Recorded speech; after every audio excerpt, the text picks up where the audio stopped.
ইতিহাসের আদ্যোপান্ত চ্যানেলে তোমাদের সবাইকে স্বাগত। সেট পরীক্ষা খুব শীঘ্রই অনুষ্ঠিত হতে চলেছে, ফলে তোমাদের লাস্ট মিনিট সাজেশানটা তোমরা একটু দেখে নাও এবং একটু চোখ বুলিয়ে নাও। তাহলে আমরা আজকে কোন বিষয়টা নিয়ে আলোচনা করছি? ইতিহাসে 2023 সালের সেট পরীক্ষার যে প্রশ্নপত্রটি এসেছিল সেটি প্রশ্ন এবং তার অপশান সহ বিভিন্ন পয়েন্টগুলো নিয়ে আলোচনা করছি। সময় নষ্ট না করে আমরা চলে আসি প্রথম প্রশ্নে। দেখো, 1 নম্বর প্রশ্নে, বাংলার প্রথম গণ আন্দোলনের নাম কি? বাংলার প্রথম গণ আন্দোলনের নাম হলো বৈষ্ণব আন্দোলন, অপশান এ। এই বৈষ্ণব আন্দোলন বাংলাতে বাংলার শাসক হোসেন শাহের সময়ে শ্রী চৈতন্যদেব এই বৈষ্ণব আন্দোলনের বিস্তৃতি ঘটান। হোসেন শাহ পড়তে গিয়ে আমাদের বাংলাতে ইলিয়াস শাহী এবং হোসেন শাহী এই দুটো রাজবংশ সম্পর্কে জেনে রাখতে হবে। তাহলে আমরা ইলিয়াস শাহী বংশ সম্পর্কে কী জেনে রাখব? না, ইলিয়াস শাহ 1342 খ্রিস্টাব্দে বাংলাতে ইলিয়াস শাহী বংশের প্রতিষ্ঠা করছে। তো এই সময় দিল্লির শাসক কে ছিলেন? তাহলে দিল্লির শাসক ছিলেন সুলতানি যুগের তুঘলক বংশের শাসক মোহাম্মদ বিন তুঘলক। এবার আসি ইলিয়াস শাহকে নিয়ে। ইলিয়াস শাহ নেপালের পশুপতিনাথের মূর্তিটি ভেঙে দিয়েছিলেন এবং এই ইলিয়াস শাহের সাথে ফিরোজ শাহ তুঘলকের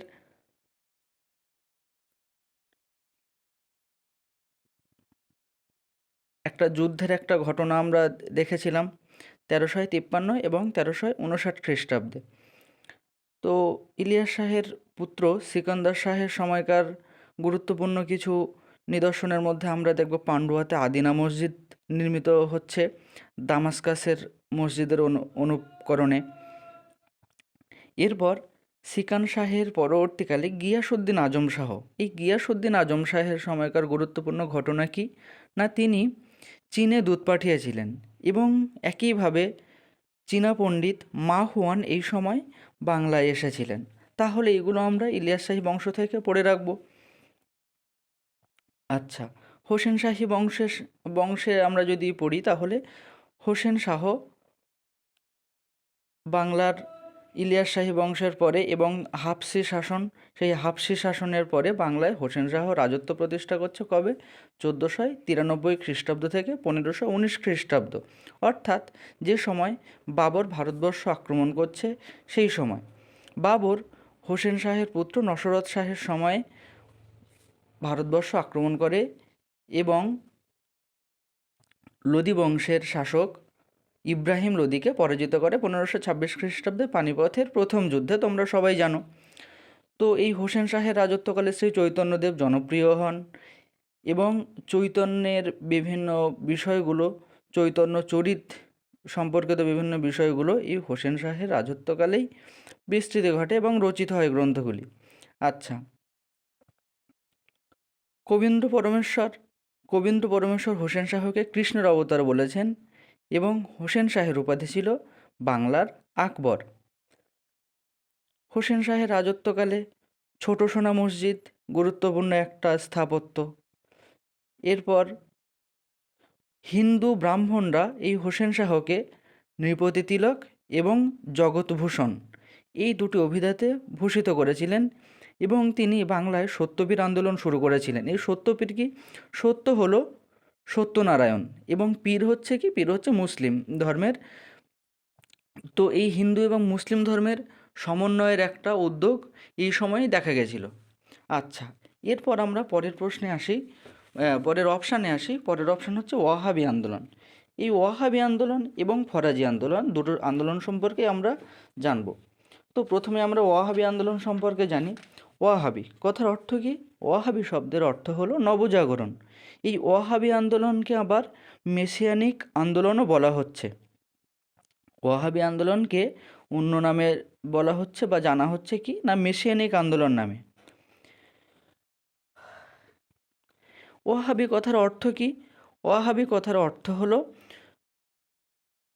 মোহাম্মদ প্রদর্শিত পদ বা তরিকা ই মোহাম্মদিয়া, অর্থাৎ হজরত মোহাম্মদ প্রদর্শিত ইসলামের যে বিধান, সেই বিধান অনুযায়ী পরিচালিত হওয়ার জন্য যে আন্দোলন, সেই আন্দোলন হচ্ছে ওয়াহাবি আন্দোলন। এইখানে আমাদের কি মনে রাখতে হবে, ওয়াহাবি আন্দোলন শুরু করছে কে না, আব্দুল ওয়াহাব বলে একজন ব্যক্তি আরব দেশে একদম 1703 খ্রিস্টাব্দ নাগাদ বা অষ্টাদশ শতকের প্রথম নাগাদ এই ধর্মের কুসংস্কারগুলি দূর করে ধর্মকে একটা নতুন রূপ দেওয়ার চেষ্টা করছেন। তাহলে ওয়াহাবি আন্দোলনের ভারতের সূচনা করছেন কারা না, দিল্লির বিখ্যাত মুসলিম সন্ত শাহ ওয়ালিউল্লাহ এবং তার পুত্র আব্দুল আজিজ। এরা দুজন ভারতে ওয়াহাবি আন্দোলনের সূচনা করছে। তো এরপর আমরা যদি দেখি যে উত্তরপ্রদেশের রায়বেরেলির সৈয়দ আহমদ ব্রেলভি, তিনি আবার এই আব্দুল আজিজের কাছে শিক্ষিত হচ্ছেন এবং সৈয়দ আহমেদের স্লোগান ছিল পবিত্র কোরআনে ফিরে যাও। এই ওয়াহাবি আন্দোলনের অন্যতম যে কয়েকজন নেতারা হলেন, তারা হলেন বিলায়েত আলী এবং এনায়েত আলী, এরা পাটনাতে ছিলেন। এরপর যদি আমরা গুরুত্বপূর্ণ নেতা দেখি তাহলে কেরামত আলী জৈনপুরে ছিলেন। এবং যদি আমরা বাংলার ক্ষেত্রে দেখি তাহলে তিতুমির বা মীর নিসার আলী গুরুত্বপূর্ণ একজন নেতা ছিলেন। তো এই ওয়াহাবি আন্দোলনের কেন্দ্র কোথায় ছিল? 1826 সালে ওয়াহাবি আন্দোলনের কেন্দ্র ছিল চারসাদ্দা। এই সৈয়দ আহমদ নিজেকে খলিফা বলে ঘোষণা করেছিলেন এবং 1831 সালে শিখদের সাথে একটা সংঘর্ষে বালাকোটের যুদ্ধে তিনি প্রাণ হারান। আচ্ছা, এই সৈয়দ আহমদের পরবর্তীকালে ওয়াহাবি আন্দোলনের 4জন খলিফা বা ধর্মগুরু কারা ছিলেন না, এনায়েত আলী, বিলায়েত আলী, ফারহাত হোসেন এবং মোহাম্মদ হোসেন। এরপর আমরা বাংলার যে তিতুমির, সেই তিতুমির সম্পর্কে একটু জেনে নিই। তিতুমিরের আসল নাম কি? মীর নিসার আলী, এবং বাংলাতে তিনি ওয়াহাবি আন্দোলনের প্রধান নেতা ছিলেন। তিতুমির সম্পর্কিত একটা মতবাদ হচ্ছে তিতু গোলা খা ডালা, অর্থাৎ তিতু ইংরেজদের গুলি খেয়েও বেঁচে থাকতে পারতেন, এরকম একটা মতবাদ দেখা গিয়েছিল। তো তিতুমির বাংলাতে যে 24 পরগনা মানে উত্তর 24 পরগনা জেলার পুঁড়া গ্রামের জমিদার কৃষ্ণদেব রায়, এই কৃষ্ণদেব রায়ের যে দাড়ির উপরে 2.5 টাকা, অর্থাৎ মুসলিমদের উপরে 2.5 টাকা হারে যে ধর্মীয় কর চাপানো, তো সেই ধর্মীয় কর চাপানোর বিরুদ্ধে আন্দোলন শুরু করেছিলেন। আচ্ছা, তো এই কৃষ্ণদেব রায়ের বিরুদ্ধে তিতুমির আন্দোলন শুরু করছে এবং এই বারাসাত বা বসিরহাট থেকে বিস্তীর্ণ এলাকাতে তিনি নিজেকে বাদশা বলে ঘোষণা করছেন এবং ইংরেজদের সাথে তার সংঘর্ষ শুরু হচ্ছে। এবার তিতুমিরের সরকারের কয়েকজন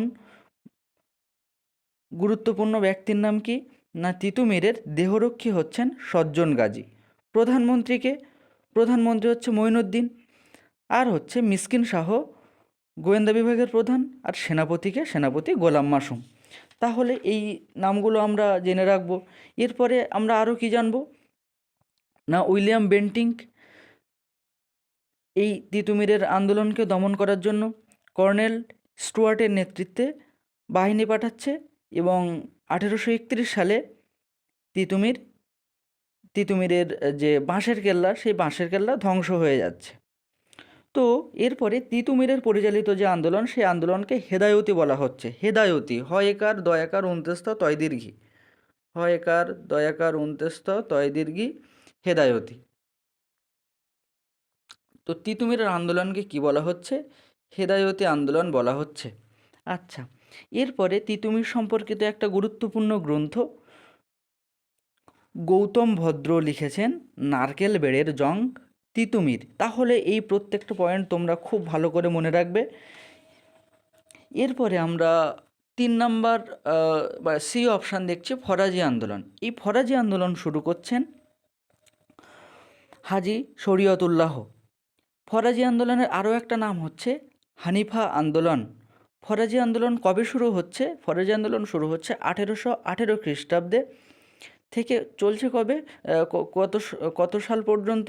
1906 খ্রিস্টাব্দ পর্যন্ত, অর্থাৎ প্রায় বঙ্গভঙ্গের সময়কাল পর্যন্ত এই আন্দোলন চলছে। তাহলে ফরাজি কথার অর্থ হচ্ছে ঈশ্বরের আদেশ, এবং এই ফরাজি কথার প্রকৃত অর্থ হচ্ছে ইসলাম নির্দিষ্ট বাধ্যতামূলক কর্তব্য। আচ্ছা, হাজী শরীয়তুল্লাহ বাংলাদেশের এখনকার যেটা পূর্ববঙ্গ, সেই পূর্ববঙ্গের ফরিদপুরে তিনি তার ধর্মীয় সম্প্রদায় ফরাজি নামে, তো এই ধর্মীয় সম্প্রদায়ের প্রতিষ্ঠা করছে। এই তিতুমিরের এই ফরাজি আন্দোলনের প্রধান কেন্দ্র ছিল বাংলাদেশের ফরিদপুর। 1837 সাল পর্যন্ত ফরাজি আন্দোলন পরিচালিত করছে হাজী শরীয়তুল্লাহ। তো পরবর্তীকালে এই আন্দোলনকে পরিচালনা করছে কে না, তোমরা সবাই জানো, মোহাম্মদ মহসিন বা দুদু মিয়া। তার প্রধান কার্যালয় কোথায় ছিল? তার প্রধান কার্যালয় ছিল বাহাদুরপুর। 1862 খ্রিস্টাব্দ নাগাদ এই মোহাম্মদ মহসিন বা দুদু মিয়া মৃত্যুবরণ করেন। এরপরে আসি 2 নম্বর প্রশ্নে। বাংলার প্রথম স্বাধীন সুলতান কে ছিলেন? শামসুদ্দিন ইলিয়াস শাহ। তো এই প্রশ্নটা সম্পর্কে আমরা মোটামুটি একটু আগেই জেনেছি। ইলিয়াস শাহ সম্পর্কে জানলাম, হোসেন শাহ, নসরত শাহ, সব কিছু সম্পর্কে আমরা জানলাম। তো 2 নম্বর প্রশ্নের উত্তর কি? Shamsuddin Ilyas Shah, option B. 3 নম্বর প্রশ্ন, the rise of Islam and the Bengal frontier, এই গ্রন্থের লেখককে? এই গ্রন্থের লেখক হচ্ছে Richard M Eaton, option B. 4 নম্বর প্রশ্ন, শেখ শুভদয়া গ্রন্থের লেখককে? শেখ শুভদয়া গ্রন্থের লেখককে? শেখ শুভদয়া গ্রন্থের লেখক হচ্ছে হলায়ুধ মিশ্র, অপশান এ। তো এখানে অপশান দেখো, অপশান সি, অপশান ডি লক্ষণ সেন এবং বল্লাল সেন। তাহলে এই হলায়ুধ মিশ্র লক্ষণ সেনের সময়কার একজন পণ্ডিত ছিলেন। তাহলে এখানে বাংলার পাল যুগ এবং সেন যুগ থেকে গুরুত্বপূর্ণ কী পয়েন্টগুলো তোমরা মনে রাখবে? কি কি পয়েন্ট মনে রাখবে এখানে না, বাংলাতে প্রথম শশাঙ্ক স্বাধীন বাংলার সূচনা করছে এবং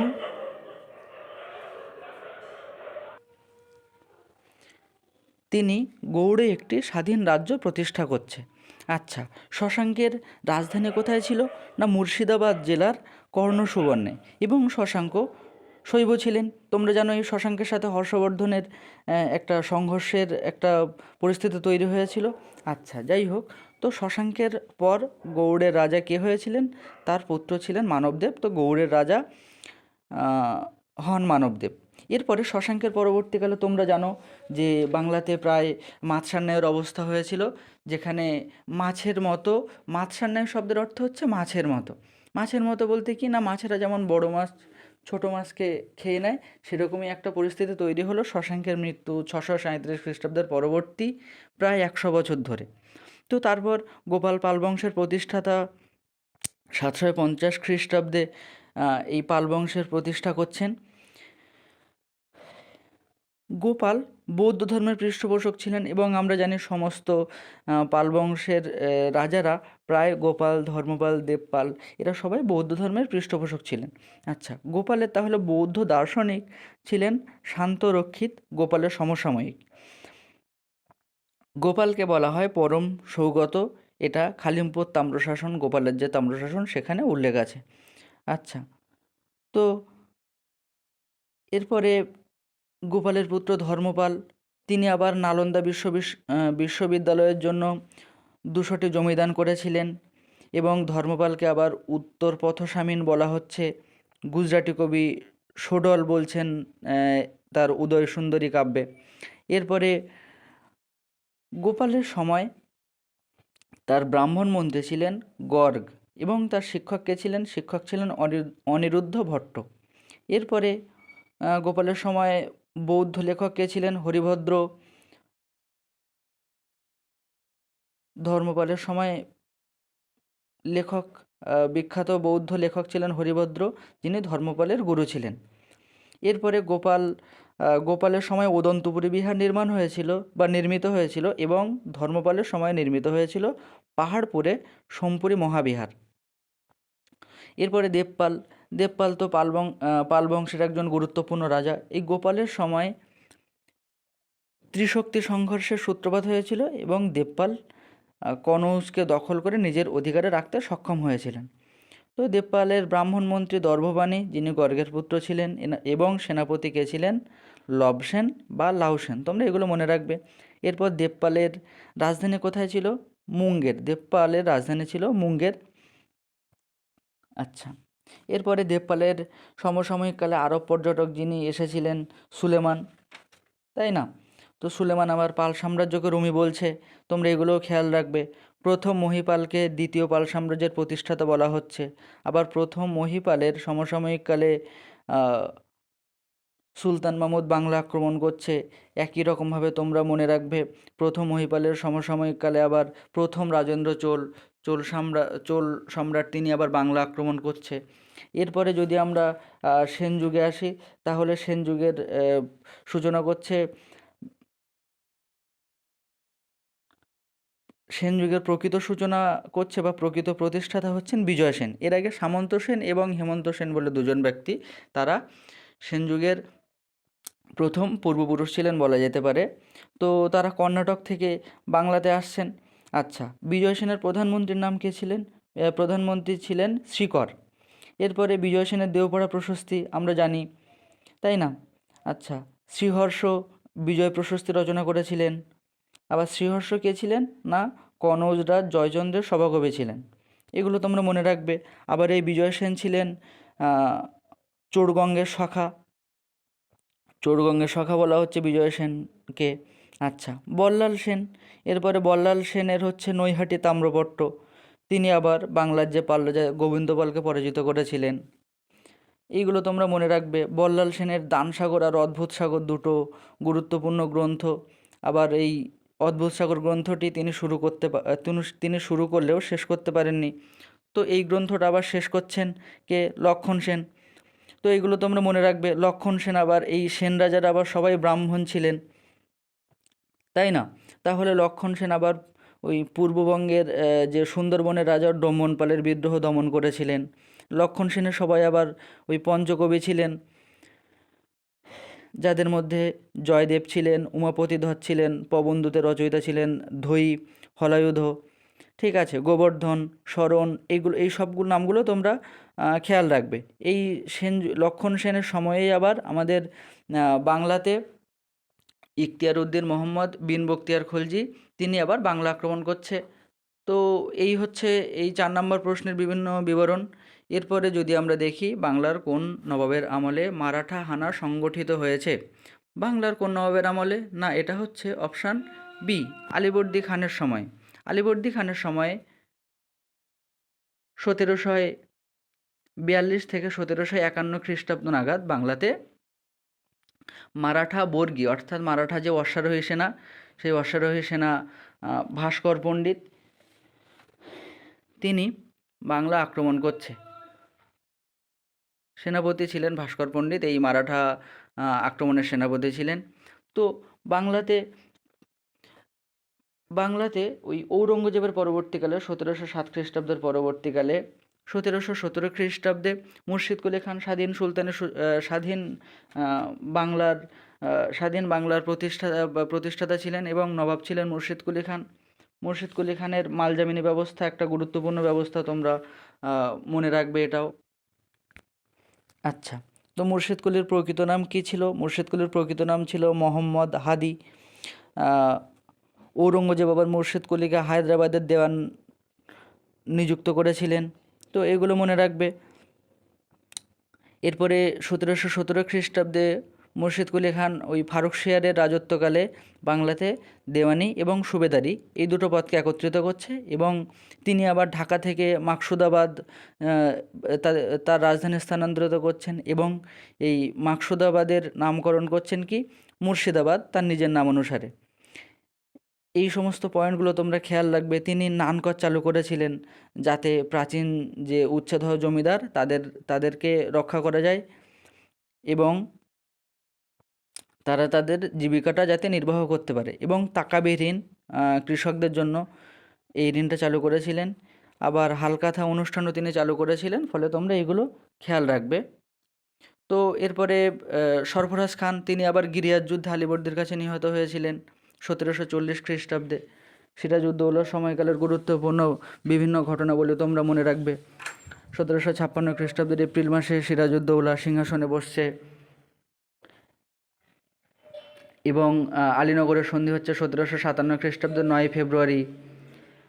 পলাশির যুদ্ধ 1757 খ্রিস্টাব্দের 23শে জুন। এইটা অনেক সময় গুলিয়ে যায় যে পলাশির যুদ্ধের সময় নায়ক ছিলেন বা পলাশির যুদ্ধের সময় বাংলার নবাব ছিলেন সিরাজউদ্দৌলা, কিন্তু বক্সারের যুদ্ধের সময় বাংলার নবাব মীর কাসেম ছিলেন না, বক্সারের যুদ্ধের সময় বাংলার নবাব ছিলেন মীর জাফর। তো এইগুলো তোমরা খেয়াল রাখবে। আজকে প্রথম পার্ট এই পর্যন্তই থাকলো, এবং আমরা খুব শীঘ্রই নিয়ে আসছি দ্বিতীয় পার্ট। তো সবাই একটু চোখ বুলিয়ে নাও, রিভিশন দিয়ে নাও। পরীক্ষার আগে খুব বেশি টাইম নষ্ট না করে একটু তোমাদের রিভিশন হয়ে যাবে। ধন্যবাদ সবাইকে ভিডিওটা দেখার জন্য, এবং যদি তোমাদের ভালো লেগে থাকে তাহলে একটা লাইক এবং কমেন্ট করতে ভুলো না, সাথে সাবস্ক্রাইব করে রেখো।